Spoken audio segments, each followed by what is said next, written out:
You're looking at a very rare sight, I'm glad to say. An HST that needs assistance. Both power cars have failed. The driver and the guard have conferred on the telephone and agreed their course of action. They've decided in the circumstances to ask for assistance to come from the front. A lot of what now has to be done is standard procedure with any type of train. The driver now has to go forward and place 3 detonators 300 yards ahead of the train. Meanwhile, the guard must go to the rear of the train and place 3 detonators 300 yards to the rear.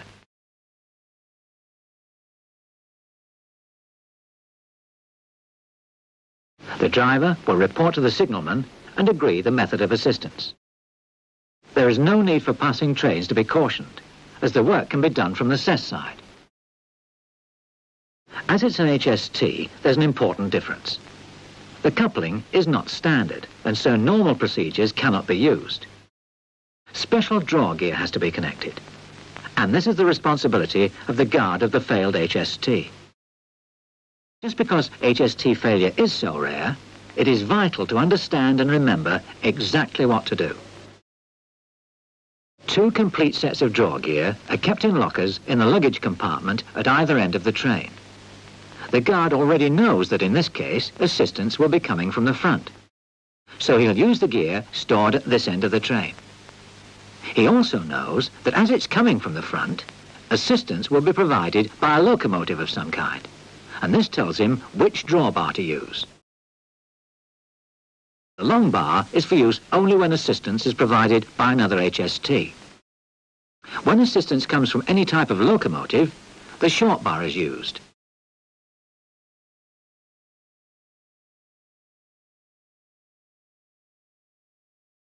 It's an awkward, heavy lump of metal, but at least there's not far to carry it. It's best to place it in the middle of the forefoot. The guard now opens the door in the nose of the HST, which gives access to the train's coupling eye. He secures the door in the raised position with the struts housed just inside the compartment. Be careful to turn over the hinged pins on each strut to lock them in position.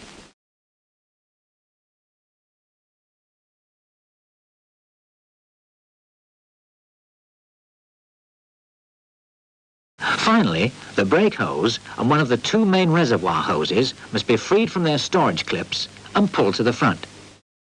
All is then ready for the assisting locomotive when it arrives. Now, we all know trains never break down on a sunny day. They choose times when it's pouring with rain, blowing a gale and pitch dark. Conditions when you need to have everything clear in your mind's eye. So, while we're waiting for the assisting locomotive, let's remind ourselves of the various parts of the HST's coupling gear. On the train itself, at either end is a coupling eye with a round main pin through it, which is secured with a detent pin. The coupling eye has a swivel to make it easier to fit a drawbar.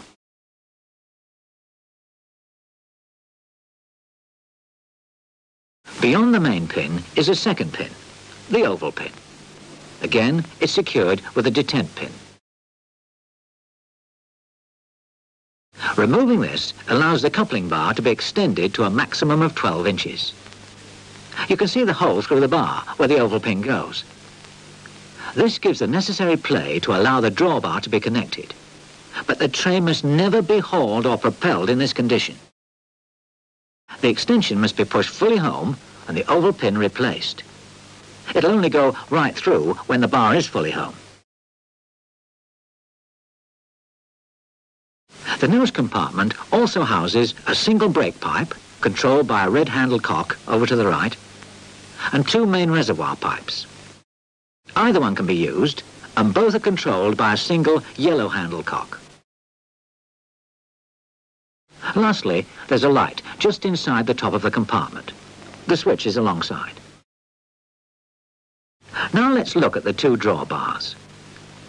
The longer bar is only used when assistance is provided by another HST. The greater length gives the necessary clearance between the 2 trains. As it couples 2 of a kind, the linkage at each end is the same. The main pin is removed from the coupling eye on the train and passed vertically through the bar, through the coupling eye, and through the bar again. The short bar is used when assistance is provided by any class of locomotive. At one end, it's the same as the longer bar. This is the end that's coupled to the HST. The other end has a long-handled pin, which is removed and then passed sideways through the locomotive draw hook and both sides of the drawbar.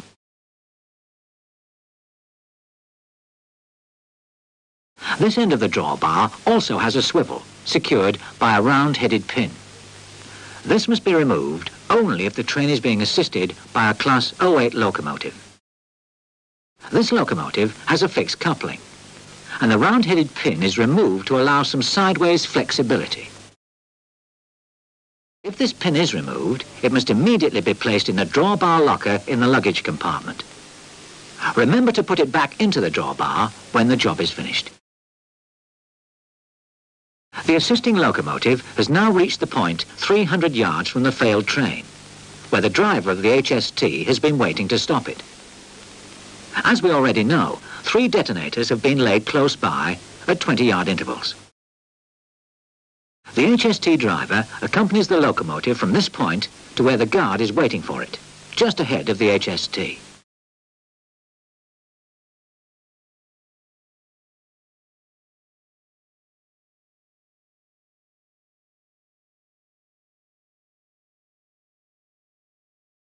The guard stops the locomotive when it's between 6 and 12 feet from the train. He then explains to the driver what he wants to do, which is to move the locomotive slowly forward until its buffers are about 18 inches from the nose of the HST. This is a critical distance. The extension element on the HST's coupling eye gives him a maximum of 12 inches to play with. So if he gets it wrong, the drawbar won't fit, and he'll have to reposition the locomotive. This looks right, and the guard must warn the driver that he's going in to couple up.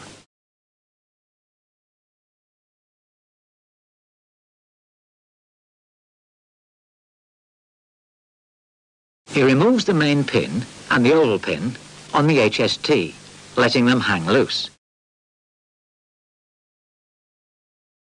and tilts the coupling eye swivel forwards. This makes it easier to fit the drawbar. Fitting the drawbar is not the simplest of operations because of its weight. Take your time and make sure the bar is in line with the centre of the coupling eye. Once the bar is in position, the weight will hold it in place, and you can then drop in the main pin. Remember to secure it at once with its detent pin. The other end of the drawbar is now coupled to the locomotive draw hook. The long-headed pin is removed and the HST's telescopic extension pulled out as far as needed to bring the drawbar into line with the draw hook. Pass the pin through the hook, and don't forget the detent pin.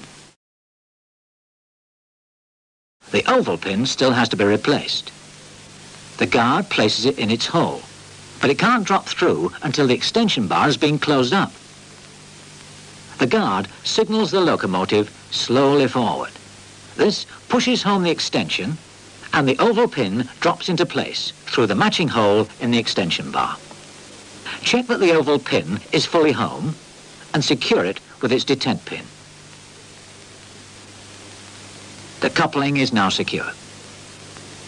If the assisting locomotive was a Class 08 with a fixed draw hook, it would now be the time to remove the round-headed pin to free the swivel on the drawbar.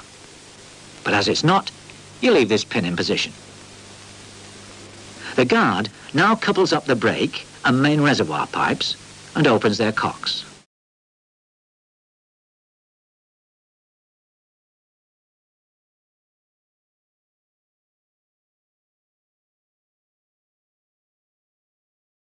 Remember, the driver of the failed HST must meanwhile isolate the E70 brake pipe pressure control unit in both power cars of the HST. The driver of the assisting locomotive has already moved to the other end of his unit, ready to move off. But first, the guard of the HST must contact him and arrange to do a brake continuity test. This must be carried out from the rear power car.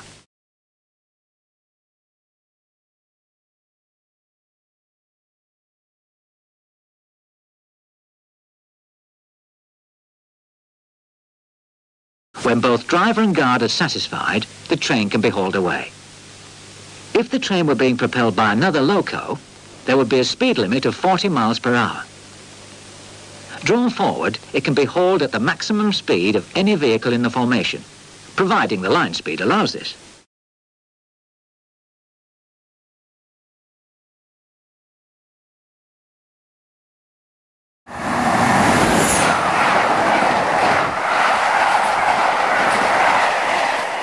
If assistance is provided by another HST, it will normally come from the rear. The assisting HST is conducted in by the guard and stopped a few yards away from the failed train. And both trains are prepared by the guard in the way we've already seen. But additionally, the main and oval pins on both trains are taken out before the coupling operation begins and allowed to hang free. The guard then brings on the assisting HST very slowly until there's about 2 feet 6 inches between the noses of the power cars. With the locomotive, he had to be a foot closer than this. But with 2 HSTs, there's a foot extension available on both coupling eyes, and the drawbar itself is longer.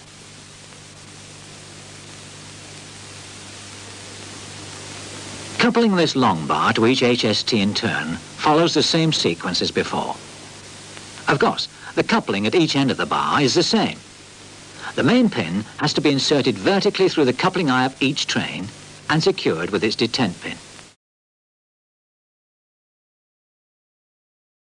When carrying out the second coupling, pull the coupling eye slightly towards you, extending its telescopic bar.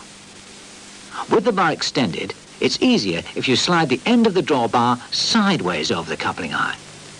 If you go in from the front, you'll probably push the extension bar in again. Try to make sure the drawbar is exactly in line with the coupling eye. The main pin will then slide in first time.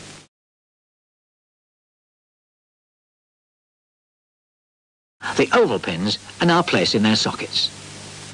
As both extensions have been pulled out, neither pin can drop fully home.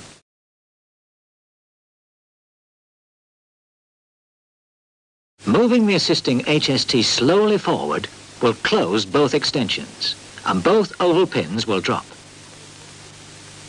As before, they must be checked and their detent pins inserted. The drawbar is now coupled, and the remaining operations follow the same sequence as before. The coupling has been completed successfully. The 2 trains are ready to move at a maximum speed of 20 miles per hour. But maybe it'll be your turn next. Remember, protect the train at both ends. Ask for passing trains to be cautioned if you're not able to work in the cess. Make sure the oval pins drop into position and the detent pins replaced.